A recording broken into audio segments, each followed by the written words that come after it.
Most people assume you need acreage to grow a meaningful amount of food, but I live just 10 kilometres from Brisbane City on a standard suburban block, and despite having only about 120 square metres dedicated to growing food, this garden produces vegetables, herbs and fruit year round.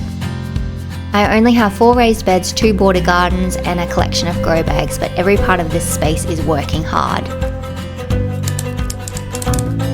So far this year I have harvested 11 kilograms of cherry tomatoes, 3 kilograms of slicing tomatoes, 1 kilo of chilies, 4 kilo of dragon fruit, 1 kilo of cos lettuce, 2 kilograms of pak choy, 12 kilograms of rock melon, 15 kilograms of pumpkin, 5 kilograms of watermelon, a ton of basil, about 10 corn cobs, 2 spaghetti squash and a whole bunch of lemongrass. And this is what came out of the garden today alone.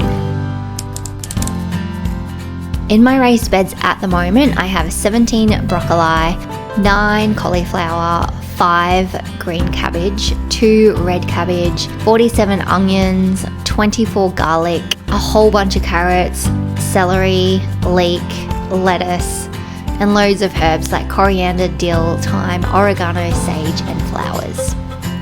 If you didn't see my video last week as to why I grow so many flowers and herbs, then I will link it below.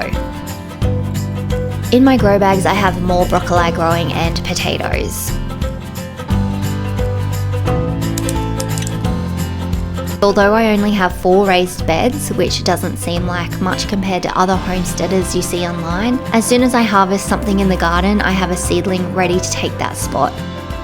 This is called succession planting, and it's probably the biggest reason this small garden produces so much food.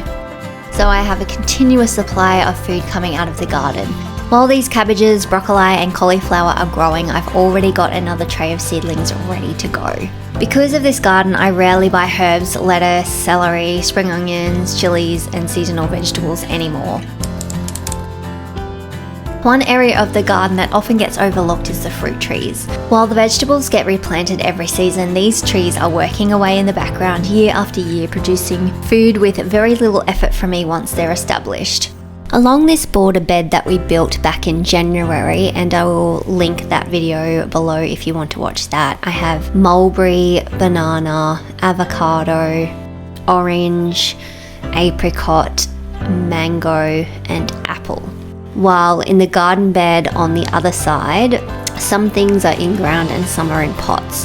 I have a banana in a pot, an apple in ground, and in more pots I have pomegranate, a mandarin, a raspberry, a pear tree, and a lychee tree. And then I have more grow bags of vegetables, and then a mini cherry tree, a nectarine, a strawberry tower, 2 figs, and they're all in pots. And then in ground I have another lychee tree, another mango, another cherry tree, 2 peaches, another mandarin and a tangelo tree with fruit that is almost ready to pick.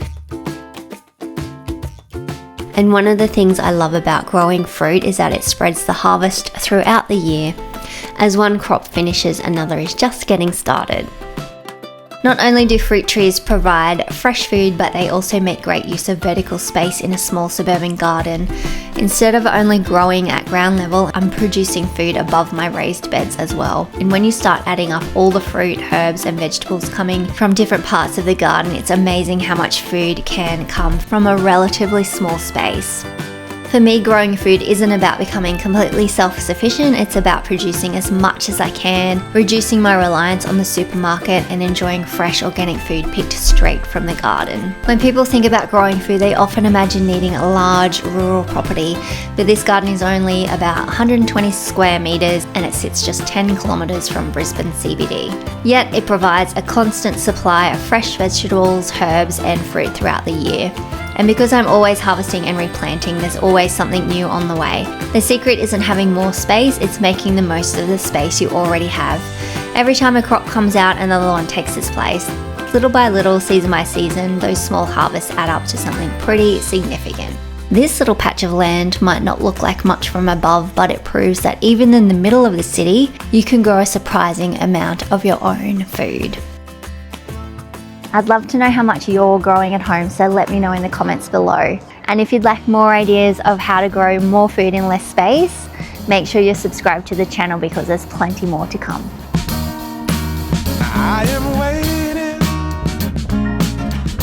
for a bus at the end of the night